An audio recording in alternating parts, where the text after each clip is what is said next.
Hello everyone and welcome back to another AFK Journey video. In this video we have Voracia poster which is being posted by AFK Journey, and we get the reveal that she's actually going to be an S level hero, which is crazy because we've already had 3 S level heroes this season. Voracia will be the 4th one, and we've only had one single A level hero this season, which was Kazim. And so I am having some sorts of flashbacks to the Echoes of Descent season where only Theodore and Zany were the only 2 A levels, and then there were like 5 other S levels on Raid Up Banner, which is honestly, it definitely changes your priorities because your A level swap ticket will get potentially less value and your S level swap ticket is really in demand, right? So that will be an important consideration. Now, she is going to be a Molly hero like we predicted because she has those extra set of arms. She is basically like spider characteristics in a person, and she even has a spider on her, like a jewelry piece. She's going to be a mage, and that's interesting because the previous S level Mauler mage we had was Galahad, which was an absolute beast for Dream Realm.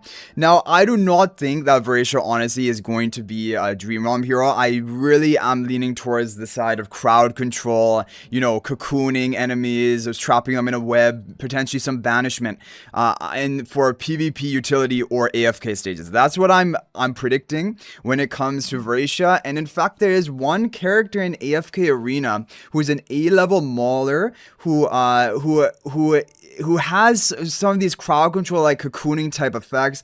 Maybe I think it is I'm not sure if it's a banishment or whatever, but basically there is that one character who's a spider A level from AFK Arena, and people are thinking, even though Voracia looks very different, definitely it's a different design, it could take some inspiration from that, right?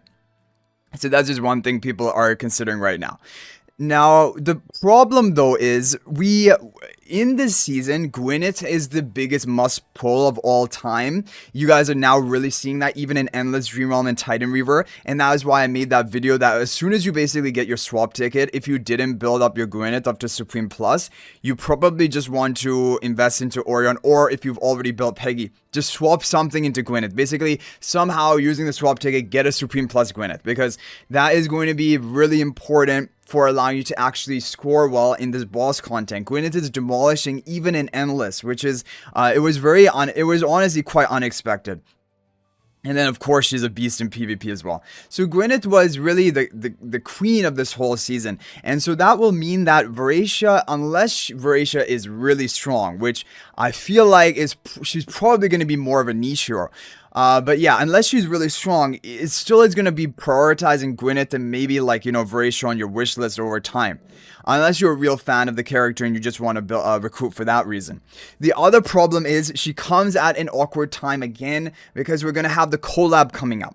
We're going to have collab coming up. We don't know when, but the calendar did show towards the end of the next month, which is August.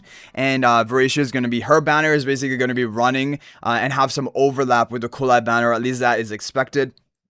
And so if collab is just right around the corner, you can't actually commit to a raid up hero unless they are absolutely must have, which I find it unlikely. I really do think she is going to be more niche, right? And so collab is coming. You're going to want to save for that. And then Gwyneth was the must pull of this season. So you're going to want to either invest and swap into Gwyneth. And basically that would be probably your play. And it leaves, that's the problem.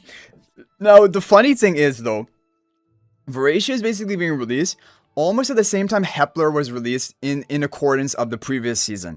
And for the same reason, because collab was right around the corner, and then also, you know, you had other heroes which were important to pull that season. It was like, you can't recruit Hepler, even though he seemed pretty interesting. I feel like Voracia potentially could be the same, so I'm definitely watching out for her skills. If she does something really game-changing for PvP or potentially AFK stages, then I could consider that her to be a high priority to pull, kind of like how Hepler was. However, the timing is just off, right? The timing is just not good for Voracia, and most likely it will mean that most people will have to skip out on her for waiting for the collab or even investing to get your Gwyneth built. Because Gwyneth, yeah, if you don't have Gwyneth right now, is just suffering. Even in the Titan Reaver right now, Gwyneth is doing so much work, and there is no Gwyneth team that anyone has shared. I'm sure you could come up with something like we're using Shamira as a damage dealer and things like that, but you'd be so massively score gap, you can't even complete all of your rewards for the Titan Reaver. And so, like, really, Gwyneth is a quintessential piece of your account at this point. And so that is the thing, right? So anyway, guys, let me know your thoughts about Voracia. Of course, this is just speculation. We don't have any concrete information until we get either Pioneer server, which I am predicting will come towards the end of this month, or until we get a skill trailer, which probably also will come towards the end of this month. So hopefully in a couple of days, a few days, we will get some more information about these heroes. And most importantly, everyone is watching out for King Roland. They want to know because they've been saving their resources basically all season for the probably the predicted must pull Celestial Hypergene of the season, which will be King Roland. But we'll have to see exactly how good he is and you know, if he actually lives up to the expectations of the people. But anyway, guys, thank you for watching. That's it for this video. Let me know your thoughts about Voracia in the comment section down below. Thank you all so much for watching. And if you're thinking about making a purchase in AFK Journey, please use my affiliate link for the official Firelight store. This is the best way you can support me and also gain 5% bonus dragon crystals on your purchase. My affiliate link is in the description of this video and a pinned comment. And you can actually bookmark this link in your browser. And whenever you're planning to make a purchase, just return to the bookmark link and make your purchase. It will support me and be greatly appreciated. So thanks for watching. I'll hopefully see you in the next video. And until then, everyone, peace out for now.